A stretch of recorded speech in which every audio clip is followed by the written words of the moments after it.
Hi మనం రోజూ ఆన్లైన్లో గడిపే ప్రతి నిమిషం మన గురించి ఒక కథను క్రియేట్ చేస్తుంది. కానీ ఆ కథలో మన పాత్ర ఏంటి? మనం దాన్ని రాస్తున్నామా లేక కేవలం చదువుతున్నామా? ఈరోజు సైబర్ సిటిజన్స్గా అంటే ఈ డిజిటల్ యుగంలో పౌరులుగా మన హక్కులేంటో కొంచెం వివరంగా చూద్దాం. సో మన ప్రయాణం ఒకే ఒక ప్రశ్నతో మొదలవుతుంది. ఈ డిజిటల్ ప్రపంచంలో మనం పౌరులమా లేక కేవలం ప్రజలమా? ఇదే ప్రశ్న సైబర్ సిటిజన్స్ అనే పుస్తకంలో హైడీ బోగోసియన్ కూడా అడిగారు. మనం యాక్టివ్ సిటిజన్స్గా ఉన్నామా లేక టెక్నాలజీ మనల్ని ఆడించే ప్యాసివ్ సబ్జెక్ట్స్గా మిగిలిపోయామా? ఈ రెండిటి మధ్య తేడా చాలా చాలా పెద్దది.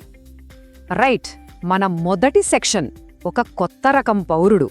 అసలు ఈ ఆన్లైన్ ప్రపంచంలో మన హక్కులు, మన బాధ్యతలు ఎలా మారుతున్నాయో ఒకసారి చూద్దాం.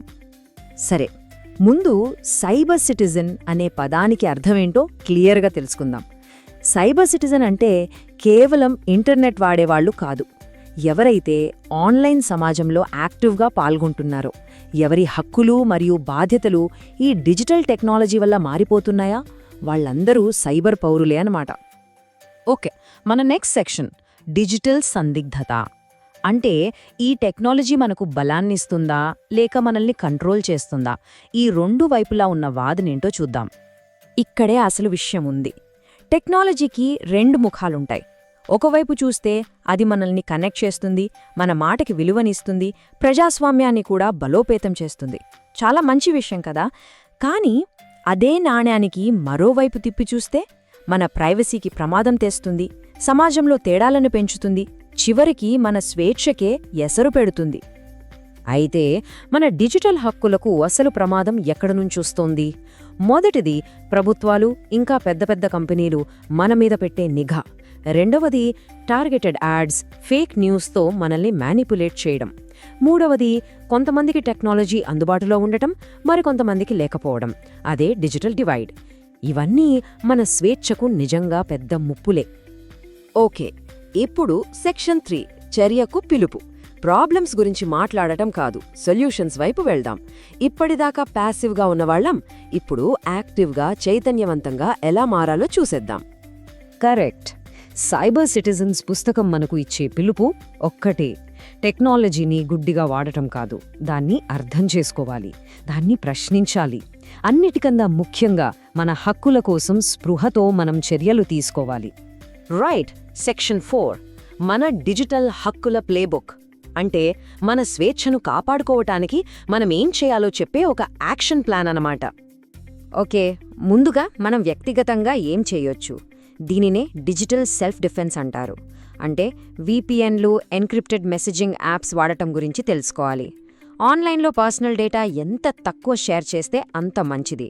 అన్నిటికంటే ముఖ్యంగా వాట్సాప్లో, సోషల్ మీడియాలో వచ్చే ప్రతి వార్తను నమ్మేకుండా అది నిజమా కాదా అని చెక్ చేసుకునే అలవాటు చేసుకోవాలి.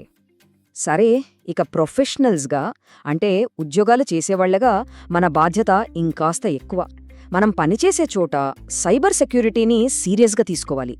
ఆర్టిఫిషియల్ ఇంటెలిజెన్స్, డేటాని ఎథికల్గా వాడుతున్నారా లేదా అని నిలదీయాలి. కొత్తగా వచ్చే డిజిటల్ రూల్స్ మీద ఎప్పటికప్పుడు అప్డేట్గా ఉండటం కూడా చాలా ముఖ్యం.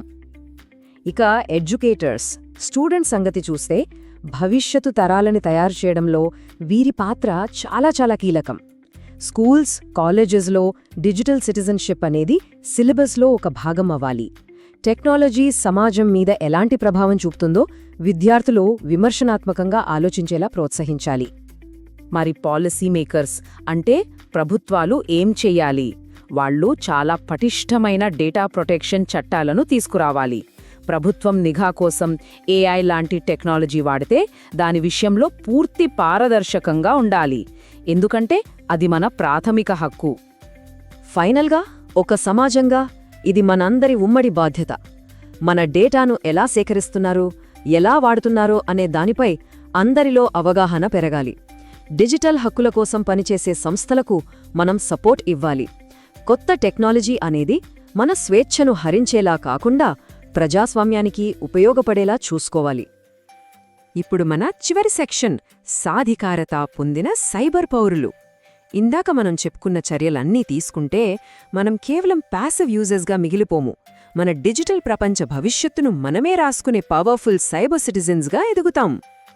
ఈ కొటేషన్ చూడండి, ఇది చాలా ముఖ్యం. నిజమైన సైబర్ సిటిజన్స్గా మనం ఎదగాలంటే మనం జవాబుదారీతనాన్ని డిమాండ్ చేయాలి, మన స్వేచ్ఛను కాపాడుకోవాలి, మన జీవితాలను మార్చేస్తున్న ఈ డిజిటల్ సాధనాలతో స్పృహతో మెలగాలి.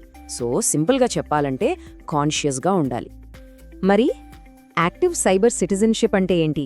జస్ట్ ఆన్లైన్లో ఉండటం కాదు, మన పర్సనల్ డేటా మీద మనకు కంట్రోల్ ఉండటం, మన మీద ఎలాంటి నిఘా ఉందో అవగాహన కలిగి ఉండటం, అన్నిటికన్నా ముఖ్యంగా టెక్నాలజీ రూల్స్ను తయారు చేయడంలో మనం కూడా యాక్టివ్గా పాలు పంచుకోవటం. సో చివరికి మనం ఈ ఒక్క ప్రశ్నకి సమాధానం వెతుక్కోవాలి. మన డిజిటల్ సమాజాన్ని మనం ఎలా నిర్మించుకోవాలనుకుంటున్నాం? దాన్ని మార్చే శక్తి, ఆ బాధ్యత మనందరి చేతుల్లోనే ఉంది. మరి మనం దాన్ని ఎలా వాడుకుందాం? ఒక్కసారి ఆలోచించండి.